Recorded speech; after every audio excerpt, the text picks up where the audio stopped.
Si tenemos p vectores en Kn, pero p es mayor que n, entonces los p vectores son linealmente dependientes, obligado.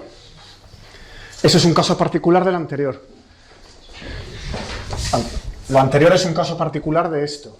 Si ponéis n igual a 2, el plano, y p igual a 3, los tres vectores en el plano, como 3 es mayor que 2, pues son linealmente dependientes, ¿vale? Vamos a probar esto rápidamente. Indicación de la prueba. Entonces, cogéis la matriz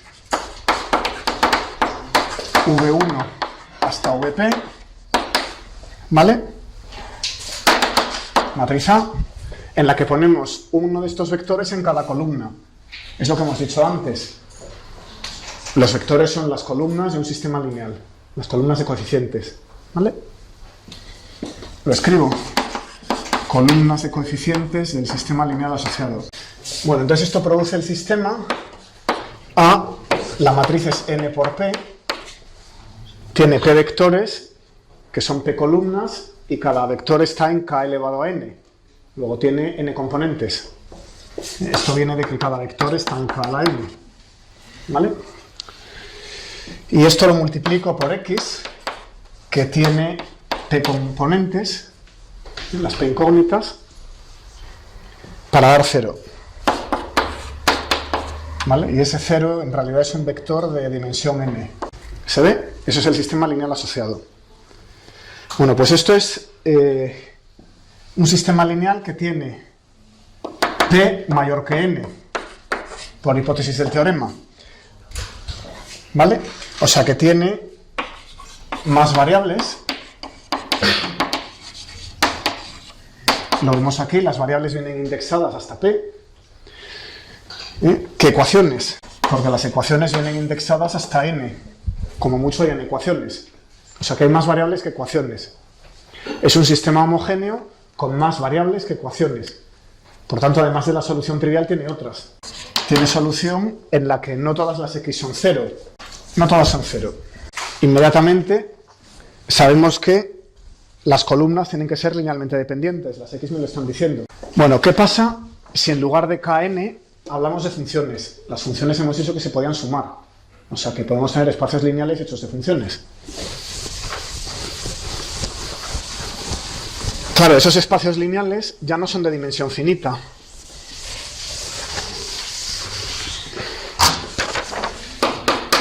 Así que no quedan cubiertos aquí, porque aquí tenemos n dimensiones. ¿Vale?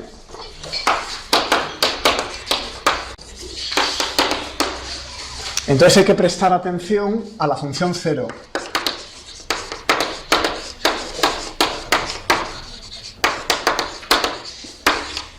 ¿Vale? La función es 0 cuando... Vamos a pensar en funciones de una variable real para no enredarnos. La función es 0 si es 0 para todos los puntos x. No basta con que sea 0 en un punto, ¿vale? Tiene que ser 0 en todas partes.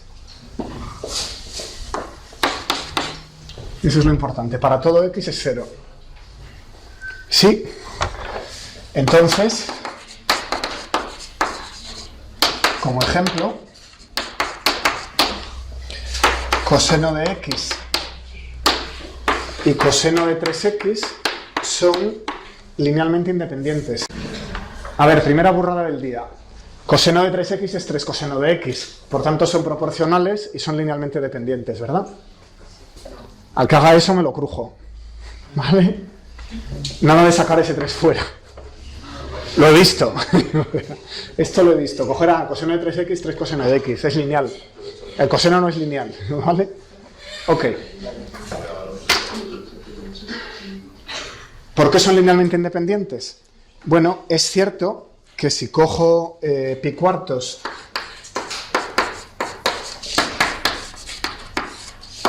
pi cuartos es x, pues 3 pi cuartos es 3x.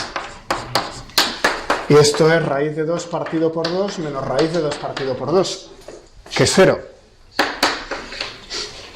Pero claro, esto es 0 en un punto.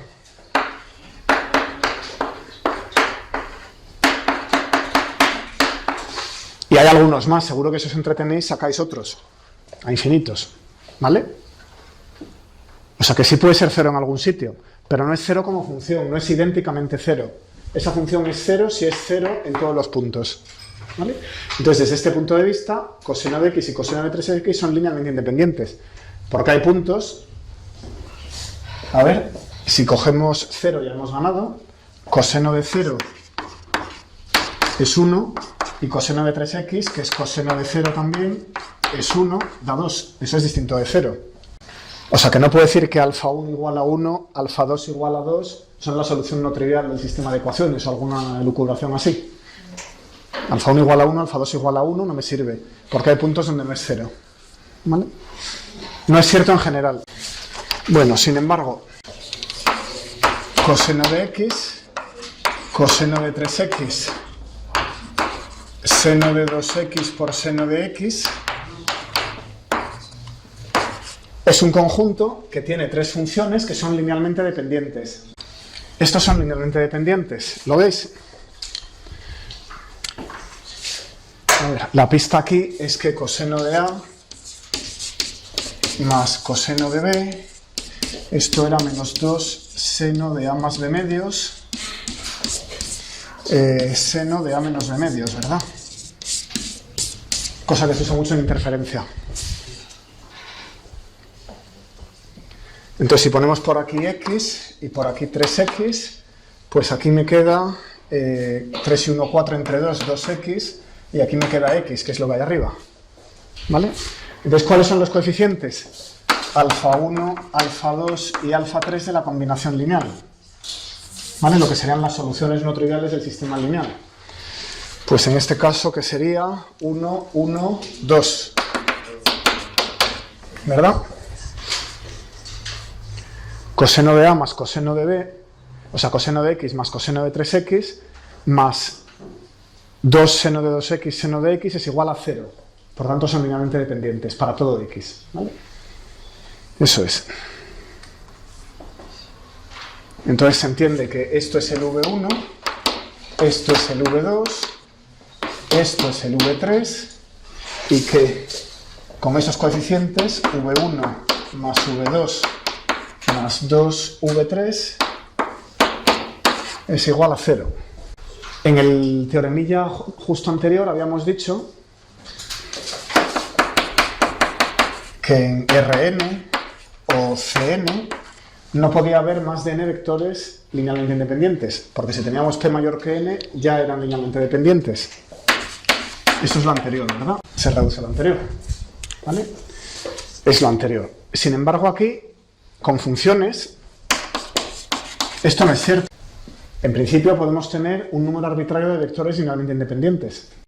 Para ello no tengo más que seguir añadiendo aquí coseno de x, coseno de 3x, coseno de 4x, coseno de 6x, coseno de 9x. Os inventáis una sucesión de números naturales que vaya hasta infinito, vais eligiendo los cosenos, pam, pam, pam, pam, pam, pam, y van saliendo linealmente independientes, un número infinito de ellos. ¿De acuerdo? Esto se ve en segundo y es la base del análisis de Fourier. ¿Vale? Bueno, o sea que en espacios de funciones, que es por lo que lo trae a colación, no tengo esa limitación de que hay un número máximo de vectores linealmente independientes. Sin embargo, en Rn, Cn o cualquier otro cuerpo elevado a n, como máximo hay n vectores linealmente independientes. Bueno, vamos a recordar el rango de una matriz. Esto ya lo hemos visto. Lo que hacíamos era llevarnos la matriz a forma triangular, ¿vale? Por allí, ¿vale? El rango era el número de filas no nulas en forma triangular. Bueno, si al reducirla a esa forma encontramos una fila de ceros, sabemos que ese vector fila era combinación lineal de los demás. Por ejemplo, vamos a reducir 1, 2, 0, 1, 1, menos 1, 1, 4, 2. Esta es la fila 1, la fila 2 y la fila 3. Voy a reducirlo, me voy a encontrar una fila de ceros. Sé que esa fila era combinación lineal de los demás. Veamos. Lo primero que hago es f'2 igual a f2 menos f1. A la segunda le resto la primera. Y a la tercera, como que hay otro 1, le resto también la primera. f'3 es f3 menos f1. Y entonces queda 1, 2, 0, 0 menos 1 menos 1, 0, 2, 2. ¿Y ahora qué hago? Pues f segunda 3 va a ser f'3 y le sumo dos veces la segunda y con eso me cargo estos dos. Y he encontrado aquí una fila con 3 ceros. ¿Se ve? Pero claro, agrupo las operaciones que he hecho. Primero, digo que f segunda 3, que es 0, he encontrado que es una fila llena de ceros, por tanto lo que he demostrado es que esta es 0 idénticamente, es el vector 0. ¿Vale? Este es el resultado. Lo voy a sustituir en términos de los otros, entonces lo que he encontrado es lo siguiente, he dicho f segunda 3 es 0, pero f segunda 3 es f'3 más de 2f'2, así que f'3 más 2f'2 es 0. Pero f'3 era f3 menos f1 y f'2 es f2 menos f1. Lo sustituyo aquí y he visto que f3 más 2f2 menos 3f1 es 0. ¿Vale? O sea que hay una combinación de las tres filas con coeficientes no nulos, 1, 2 y menos 3, que es 0. Por tanto, las tres filas son linealmente dependientes. ¿Vale? Y la f3 la tengo puesta como combinación lineal de las otras dos. ¿Se ve? Eso es lo que dice. Al reducir la matriz encontramos una fila de ceros, ese vector fila es combinación lineal de los demás. ¿Vale? O sea que es un concepto que de manera natural está saliendo todo el rato al resolver sistemas lineales. Esto de la dependencia lineal. Fijaos que ahora os he hablado de filas. Antes hablábamos de los vectores columna y ahora os estoy hablando de los vectores fila. Esto es siempre un mecano donde vamos intercambiando filas y columnas, ¿no? Bueno, entonces teorema. Sean f1 hasta fm los vectores fila en Kn. Entonces, en concreto, si la matriz no es cuadrada, no serán iguales.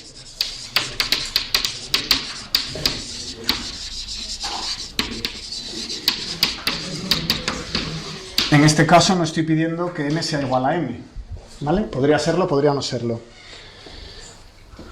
De manera que la matriz es f1, f2 hasta fm. Bueno, pues el teorema dice lo siguiente. El rango de A es menor que m si y solamente si los f sub i son linealmente dependientes. Aquí hemos hecho un ejemplo. Teníamos una cierta matriz 3×3 y hemos encontrado que por poder poner una fila de ceros hay uno que es combinación lineal de los demás y por tanto son linealmente dependientes. Bueno, esto es general. Para una matriz cualquiera, si el rango es más pequeño que m, eso quiere decir que podemos encontrar una fila de ceros. Dicho en cristiano, podéis agarraros. Si el rango fuera m, llegaría hasta abajo y aquí me quedaría todavía algo que no es 0. Pero si es más pequeño que m, acordaos que el rango era el número de filas distintas de 0. O sea que es una perogrullada. Por tanto, podemos encontrar alguna que es 0 y por tanto pasa esto y hay una que es combinación lineal de los demás. Así que son linealmente dependientes. ¿Vale? Demostración.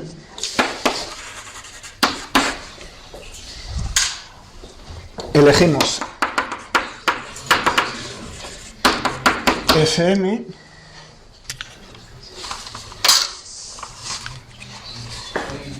igual C1 F1 más Cm-1 Fm-1. He elegido que la última sea combinación lineal de las demás.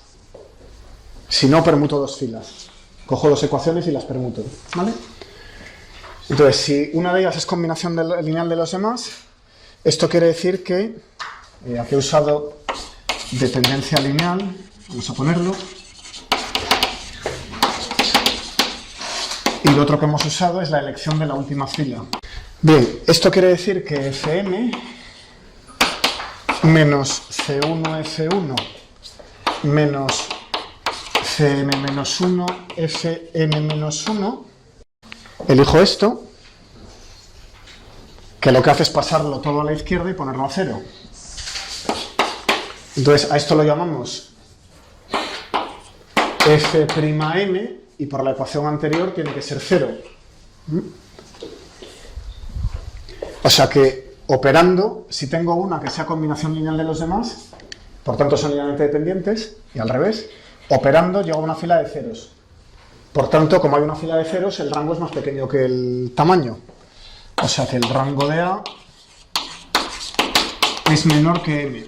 Y eso cierra la demostración en este sentido. Bueno, pero la demostración es simétrica. Podéis leerla al revés. Si el rango es menor que M, entonces podéis escribir esto. Hay una combinación lineal que es igual a 0. En vez de ser la M, podría ser otra. La reordenáis para que sea la última. Ya está escrito así. Y por tanto hay una combinación lineal como esta, que no es trivial. Y por tanto son linealmente dependientes. O sea que leyéndolo al revés, se va la flecha así.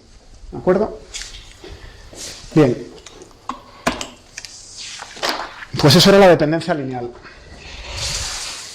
Voy con el siguiente concepto, que es el de base. Entonces, en R3 escribimos los vectores como v igual xe1 más ye2 más ze3. ¿Sí? Lo de siempre. Tenemos tres vectores, e1, e2 y e3 a lo largo de los ejes. Y cualquier vector se puede escribir como una combinación lineal dada por sus coordenadas x, y y z. Eso es lo que quiero generalizar a un espacio lineal arbitrario, en concreto, por ejemplo, un espacio de funciones, o con un espacio de matrices, o cualquier cosa que sea lineal. ¿Vale? Bueno, si tres vectores exactamente, ¿qué pasaría si añadiéramos un cuarto vector? Ya sabemos, por el teoremilla anterior, que es redundante. Es decir, los cuatro vectores, como es mayor que 3, son linealmente dependientes. Por tanto, el cuarto vector se puede escribir como una combinación lineal de esos tres. A ver, ¿qué es un subespacio no lineal? No sé, pero me refiero a un conjunto de elementos que tengan, por ejemplo, un polinomio tipo x. Los polinomios forman espacios lineales. Y que sean x al cuadrado, x al cubo. Vamos a ver, los polinomios son espacios lineales en los que los vectores típicos son monomios, x cuadrado, x cubo, x cuarta, eso es tu v. Y los coeficientes son el espacio lineal. Es decir, te tienes que formular la pregunta mejor y me la haces otro día. ¿Vale? Piénsala un poco. O sea, ve un poco por dónde vas, pero está desorientada la discusión de este momento. ¿Vale? Bueno, si añadimos un cuarto vector, ese vector es redundante, ¿verdad? Evidente. Lo puedo escribir como x, y, z en términos de estos tres.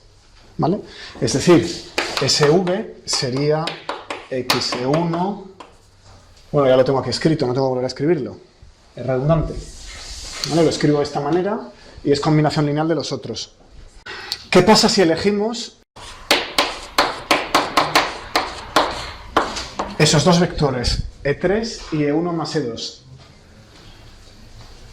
Es decir, cojo un vector que apunte hacia arriba y cojo un vector que apunte a lo largo de esa bisectriz. ¿Vale?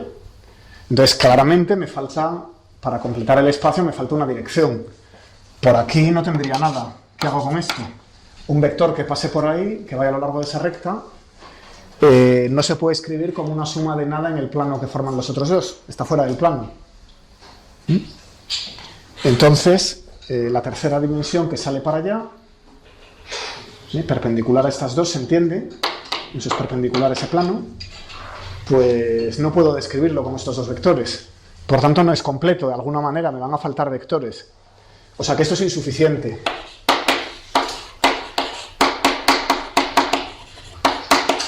O sea que E1, E2 y E3 son un conjunto generador del espacio R3. En el sentido del otro día, todo el espacio R3 lo puedo cubrir con esos tres vectores, tomando combinaciones lineales. Sin embargo, estos dos no son un conjunto generador. ¿Vale? Entonces tampoco van a ser una base. El concepto de base de un espacio quiero que me incluya esta propiedad, que puede expresar cualquier vector en términos de ellos. O sea que quiero que sea conjunto generador. ¿Se entiende? Pero por otra parte, si cojo 4 me he pasado. Para tener una base de coordenadas, ¿no? Con 4 me sobra. O sea que quiero coger el conjunto generador de alguna manera que sea mínimo. ¿Se ve? Bueno, pues entonces vamos a definir qué es una base. Bien, tenemos un conjunto, un espacio vectorial, un conjunto que es espacio vectorial V. ¿Vale? Entonces, B es una base es un conjunto B incluido en ese espacio, por supuesto. Es parte del espacio, son 3, 4, n vectores de ese espacio, posiblemente infinitos vectores de ese espacio. ¿Vale? Tales que B genera V.